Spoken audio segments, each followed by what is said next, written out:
Attorney, nais ko lang, bago tayo magtuloy, nais ko lamang siguro dahil alam naman natin na mas sa usapin ng paggawad ng hustisya ay talagang mas marami kang alam kumpara sa atin. Dahil unang-una, ikaw ay isang abogado na talagang simulat sa pulay lumalaban para sa karapatan. Sa tingin po ninyo, attorney, sa nare-recall nyo lang, sa tingin ninyo ay papaano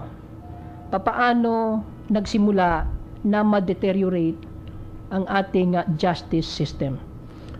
Ang deterioration niyan, pwede nating by historical background Yes. and perspective. Kasi after the Second World War, 1941 up to 44, and then after the Nagasaki and Hiroshima bombing, surrender ang mga Hapon, nanalo ang Allied Forces, ang USA, at ang mga Pilipino naman na tubos naman na laya mula sa Hapon, ay maganda ang takbo noon, 1947-48 hanggang sabihin na natin na early 1960, 61, 62. Ang ekonomiya ng bansa natin, ang growth natin ay number 2 tayo sa Japan. Yes. At yan ay pinagmamalaki natin, yung $1 ay 2 pesos. Dahil noon, ang ating mga judges, mga justices natin noon, ay makikita mo talagang sila ay citadel of justice. Sila po yung haligi ng katarungan. At hindi sila korap. Marami doon hindi korap. Natatandaan ko pa dahil ako'y bata pa lang noon. May mga kamag-anak din akong abogado. Ay nanonood din ako ng mga hearing noon. Nakikita ko. Kaya ako siguro napilitang mag-abogado bukod sa pangarap ng aking ama na namatay naman nung 5-year-old pa lang ako. Pero napapanood ko yung mga abogado ng mga judges, talagang matitino. Ganon din ang mga nasa mga pulis, mga sundalo, iginagalang lahat sila. Ang lahat ng mga mayor and congressman, governor, ginagalang mga senador. At medyo malaki na ako, nanonood ako, nakikinig ako sa Senado ng mga debate sa Kongreso. Andyan yung mga Stormy Petrel sa panahon ni Rodolfo Ganso, ng panahon ni Don Claro naman dyan sa ating House, sa Senado, at sina Laurel, yung matandang Laurel. Inabot ko na yan Quintin Paredes, Primicias. Noon po talaga, ang panahon na yon ay tayo ay napakaunlad. Ang kayamanan ng bansa natin ay kayang suplayan natin ang pangangailangan ng ating mamamayang Pilipino, at nag-export pa tayo ng bigas at lahat-lahat na yan, nangyari na yan. At yan ay isang barometro na talagang tayo ay maunlad na bansa. At nagkaroon ng mga problema, nagkaroon ng corruption nitong bandang huli na, nung pagkatapos ng President Marcos administration, ay unti-unti na nagkaroon ng corruption. Siguro, yung mga simbahan ngayon, mga Katoliko at kung sino mang mga born-again churches dyan, ay nagsasabi na kung maaari yung Truth Commission na itatatag pa ay hindi lamang mag-umpisa kay President Gloria Macapagal Arroyo, kung hindi talakayin na rin ang mga graft and corruption panahon ni President Fidel B. Ramos at ni President Erap Estrada, at ngayon kay Gloria Macapagal Arroyo. Hindi lamang si sentro kay Gloria Macapagal Arroyo dahil yun ang tinuran ng mga ni Cardinal Rosales yata yan, at sana suportahan siya ng lahat ng obispo. Yung mga obispo na mahigit pa ang majority nun ay talagang kakampi ni Gloria. Alam ng bayan yan. Kaya ibig sabihin ngayon ay naguhugas kamay na rin sila. At yan ang panahon ng mga justices naman nun ay matitino. Pag sinabi mong justice ng Korte Suprema at yung kanilang mga decision ay pinapaniwalaan ng taong bayan. Walang korupsyon, walang nahuhuling kahon-kahon ng mga pera na na-expose dun sa libro na si Marites sa Danggilan, Bitog. Ang pamagat yata nun ng libro yun, at mayroon akong libro nun, nabasa ko na, kaya lang matagal-tagal na rin, kaya ang title hindi ko na agad nasabi ngayon. Beyond Doubt yun, something, Proving the Supreme Court. Beyond Doubt. Okay. Kaya ang sabi natin, bakit ang Supreme Court ay nagbago mula nung Marcelo, nagkaroon ng pagbabago, naging hawak ng presidente, at lahat ng presidente siguro except Cory Aquino ay hawak ang Korte Suprema.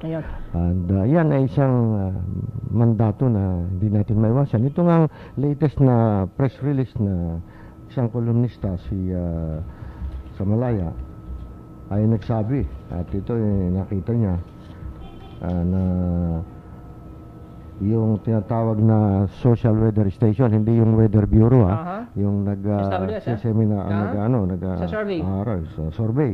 Na-release nila yung resulta ng satisfaction rating na survey nung March, panahon pa ni dating Chief Justice Renato Espuno.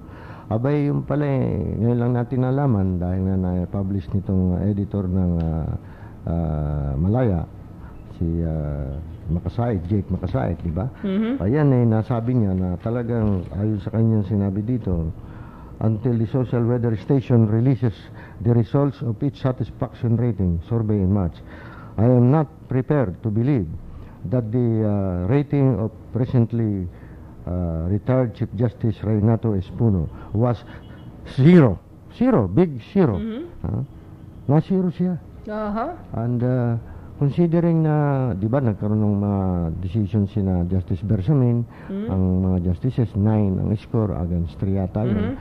Marami namang dalawang nag-inhibit, kasama na yun si Puno at saka sa pan-justice, dalawa sila, tungkol dun sa issue ng constitutional issue na dating sa Supreme Court, kung natatandaan po yun, ay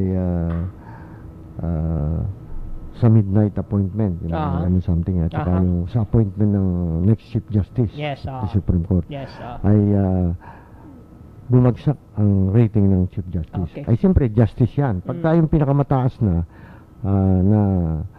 opisyal ng Korte Suprema, the highest court of the land, ang siyang nalagyan ng zero, ay that's the best evidence. Hindi na tayo magpapaliwanag pa.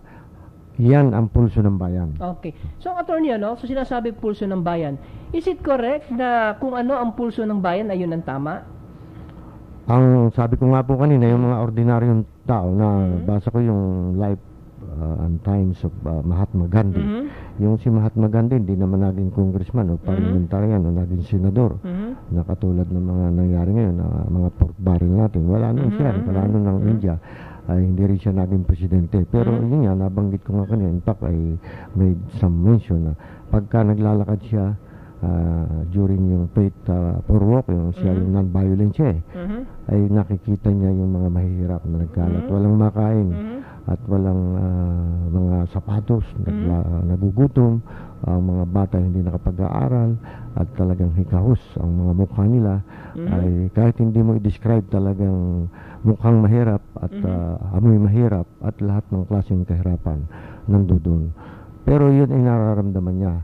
Yun ang sinasabi niya na walang katarungan, walang hustisya. Bakit naman ang Panginoon Diyos kung minsan sasabihin din na He created so many poor people. Siguro paborito ng Diyos itong mga children of the poor na ito na napakarami nila. Ay bakit naman napakaraming creation yan, creatures, Kaya naramdaman niya, siyempre, abogado rin si Mahatma Gandhi, galing siya sa Africa, almost 24 years nag-practice siya doon. Ang kaiba niya, pinaglaban niya yung discrimination of all country, hindi sa India. Dahil ang India at that time a colony of the empire that was Great Britain, at doon siya lumaban ng discrimination against Indian migrated mga parang OFW rin na nasa Africa.